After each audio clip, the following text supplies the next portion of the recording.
Hey everybody, welcome to another scene for Chicago by Night. Carrying on from some Anarch Cam meetups, Ghost has requested, on a more personal note, to meet up with this mysterious Midnight Raven, and she's put a word out for a friendly meet in a neutral territory, North Park, independent, no one holds it. Um, and she'll get there early, and she'll be there with um, her ghoul, who's sort of nearby. But she's got her motorcycle. It's a 1970s model Harley Davidson, and she's sat there. She's the motorcycle's parked next to her. She's sat up on one of those picnic park benches, smoking a cigarette. Um, she's wearing like all black leather, short blonde hair, and the motorcycle cut over the top of her leathers, which has the Archfiend's insignia on it. It's green and black. Reaper holding a assault rifle and what looks to be a baseball bat.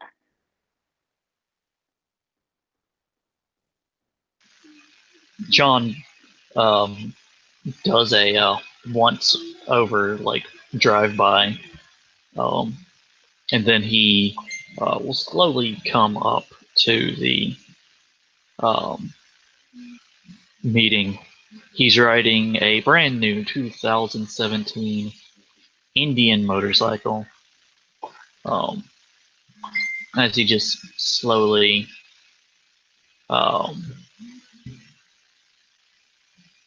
rolls up and pulls his mask down.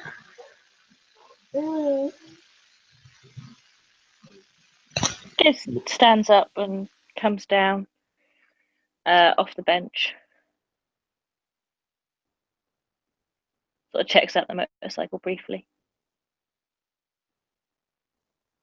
and then extends her hand to the stranger.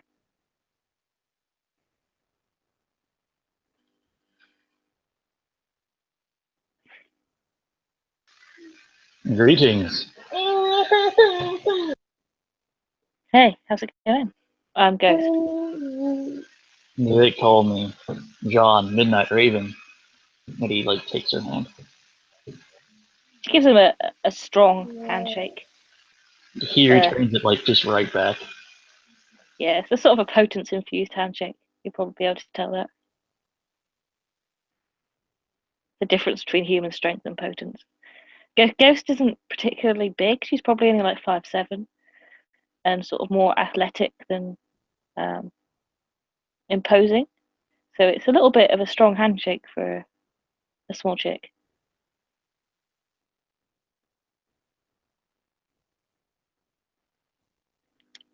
I heard about you on the grapevine, and I thought it would only be polite and respectful to introduce myself. Many have heard of me, as I have taken control of a great number of motorcycle clubs around this nation that is known as the United States.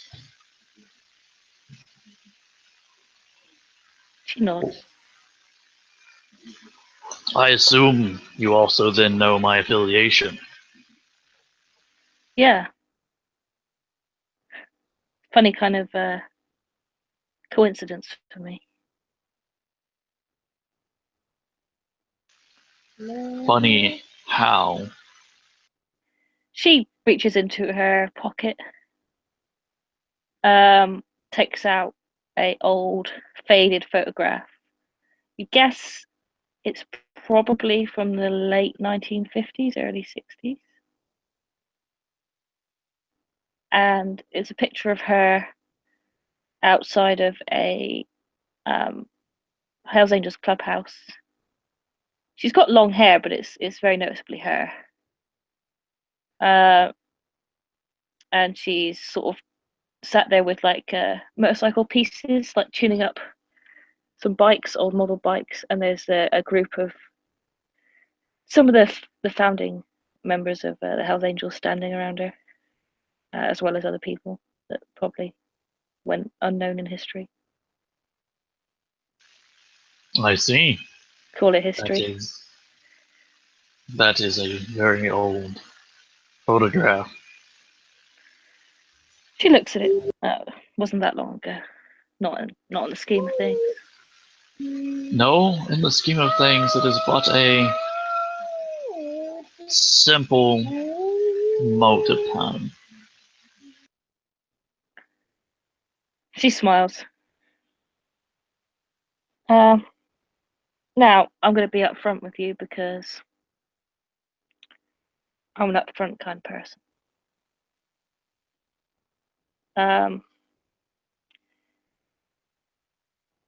Me and some of the others, the Baron, we've got.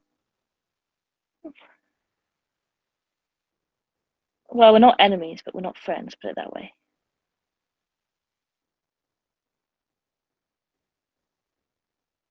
I lost my temper with one of his friends, and since then we've been on a bit of a knife's edge. That happens depending on clan, sometimes more than one would want. Easy nods. So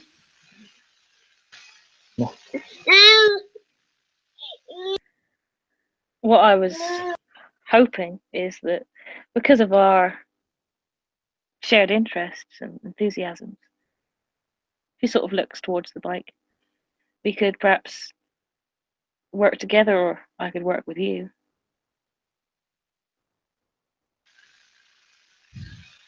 I come because the stars in the sky that should not be there. And I have people in the city, people of old, that wish to do something about it. Yeah, I'm in the same position. Something needs to be done about the star. It's what the star represents in various occult readings that bothers me the most. Things are getting pretty dangerous. The enemy territory's already been extended in the last couple of weeks, creeping up on the Baron uh, quite closely. Though, with his dislike for me, I don't think he's inclined to accept my help. Enemies come in many forms. Not every enemy is the same as the one that you had yesterday. And right now, well, that star is more pressing to me than petty squabbles about what religion we should be, or whether or not their religion is fanaticism. There's an old agreement between our sides that stands, even though we have our differences. And but one way or another, if we spend too much time squabbling, then there won't be anything left for us to squabble over or about. While we squabble amongst ourselves, the Red Star grows in power.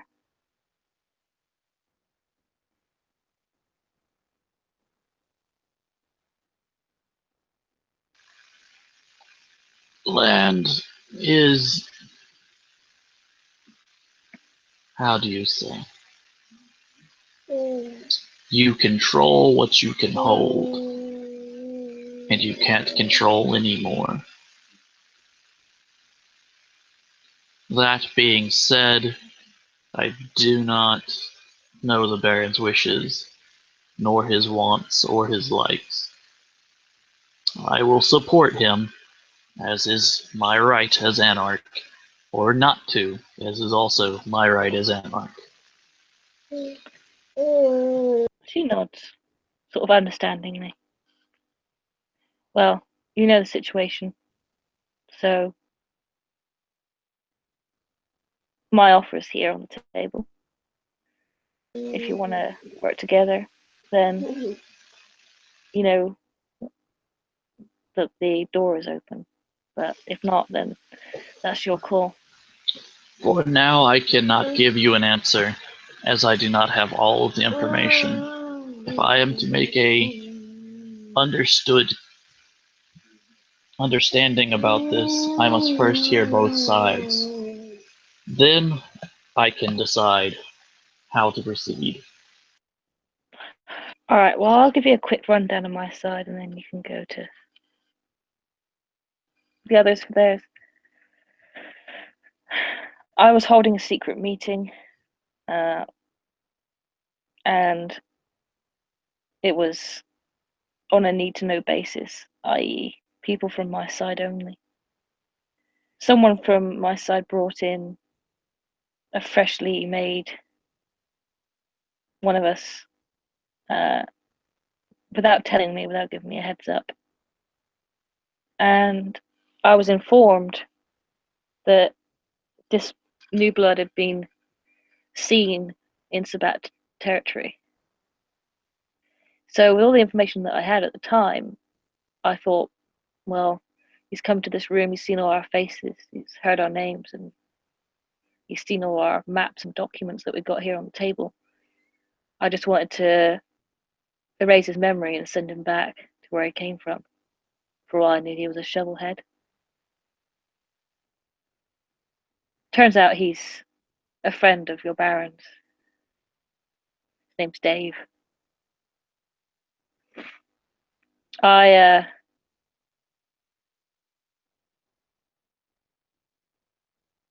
I made a hasty decision, and perhaps I should have consulted more information before I did it. But either way, I've apologized. But that's the way it is.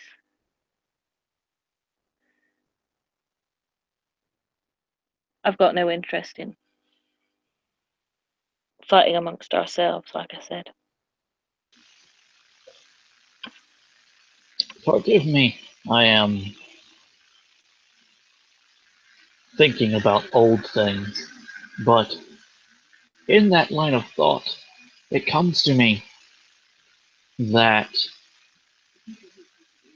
if you don't know whose sire he was, then by your own traditions, spoken and unspoken, that means that the person who brought him is the person in charge of him. As you said, he was recently turned, so his fledgling years were not up.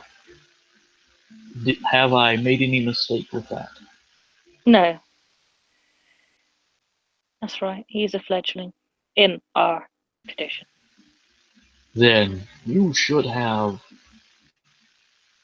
berated the person who brought him and made that person do what must be done. So that is your tradition. To do otherwise is to incite war, sadly, as he turned out to be an anarch. And one would think that the person who brought him would know this.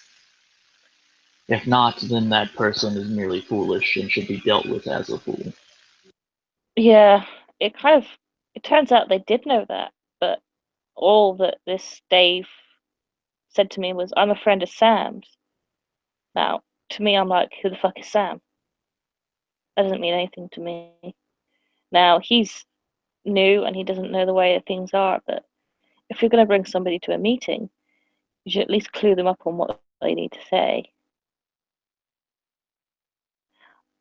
as far as things go, I'm pretty laid back.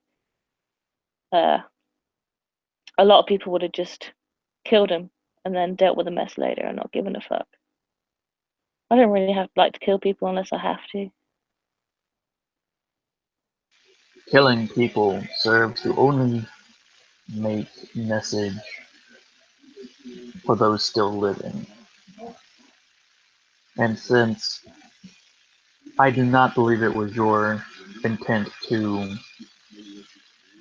send a message to either the Baron or the people surrounding you,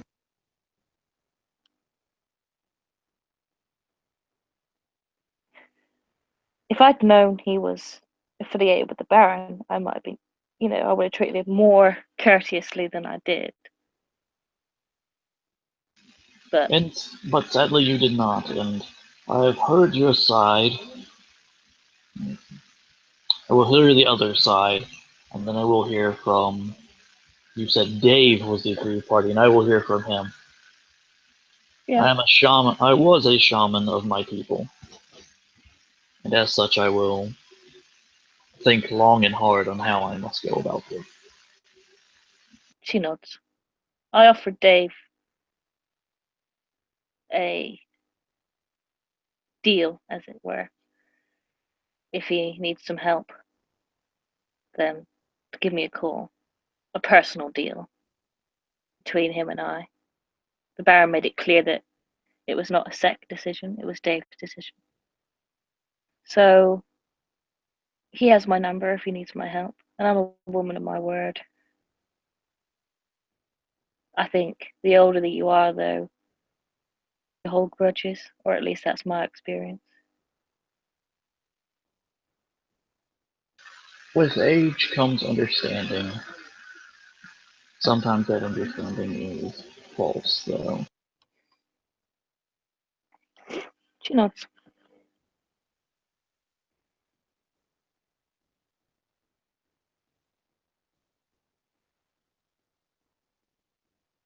Well, for now, I'll let you get the lay of the land. But it's certainly good to see some old HA back in Chicago again. It's been some time.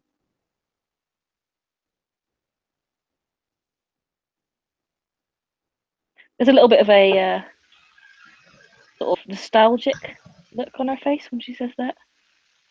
It's almost emotive. Ghost isn't the most emotive person in the world. Well then, so long as we keep neutral, you are welcome to, how do you say, hang out at the clubhouse.